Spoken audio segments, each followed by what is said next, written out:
तमाम दायरे तोड़ रहा है ये खतरनाक कोरोना। आंकड़े थम नहीं रहे, मौत नहीं रुक रही, हाहाकार जारी है, चित्कार ही चित्कार है। और इन सब के बीच कोरोना की दहशत बढ़ाने वाली खबर है। जी हां, जिसका डर था वही हो रहा है। इस आशंका की पुष्टि हो गई है कि कोरोना का संक्रमण हवा से फैलता है।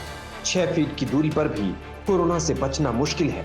घरों के भीतर रहने वालों पर भी चपेट में आने का खतरा है। कोविड संक्रमण की दूसरी लहर भारत में अभी सर्वाधिक संघातक स्थिति में है। अब तो वैज्ञानिकों ने इसके हवा के जरिए फैलने यानी एयरबोर्न होने की रिपोर्ट पर भी मुहर लगा दी है। अब जरूरी है कि इसकी नीतियों पर, इससे कैसे छुटकारा पाया जाए, इसे कैसे इरेडिकेट किया जाए, इस पर नए सिरे से विचार किया जाना चाहिए।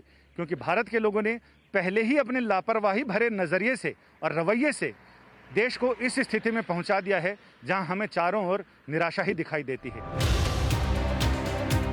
यूं तो कोरोना की हवा से हवा में फैलने की आशंका काफी पहले से जताई जा रही थी, लेकिन 1 साल बाद विश्व स्वास्थ्य संगठन ने इस आशंका की पुष्टि कर दी है। WHO ने पूरे 1 साल बाद आखिरकार ये मान लिया है कि कोरोना वायरस हवा से भी फैल सकता है।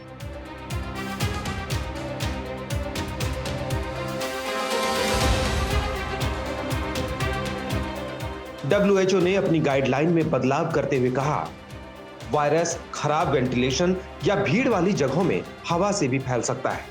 ऐसी जगह जहां लोग लंबे समय तक रहते हैं खतरनाक है, क्योंकि वायरस एरोसोल के जरिए हवा में 1 मीटर से भी ज्यादा दूर तक जा सकते हैं।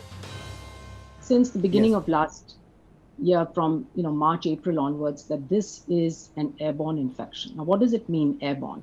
It means that when someone speaks or coughs or sings or laughs, there are always droplets and particles that come out.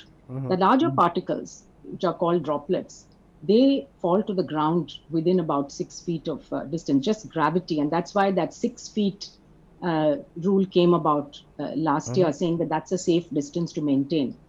There are, however, smaller particles, microparticles, or you can call them aerosols, which are small enough and light enough to remain in the air for a period of time. इसका सीधा मतलब यह है कि corona से बचाव को लेकर अब प्रोटोकॉल में बदलाव करना होगा। वायरस से लड़ने की रणनीति बदलनी पड़ेगी, खासकर भारत जैसे देश में जहां लोग अब भी लापरवाही पर उतारू हैं, जहां सामाजिक दूरी से सुरक्षा अब भी मुमकिन नहीं हो पा रहा। आज तक ब्यूरो।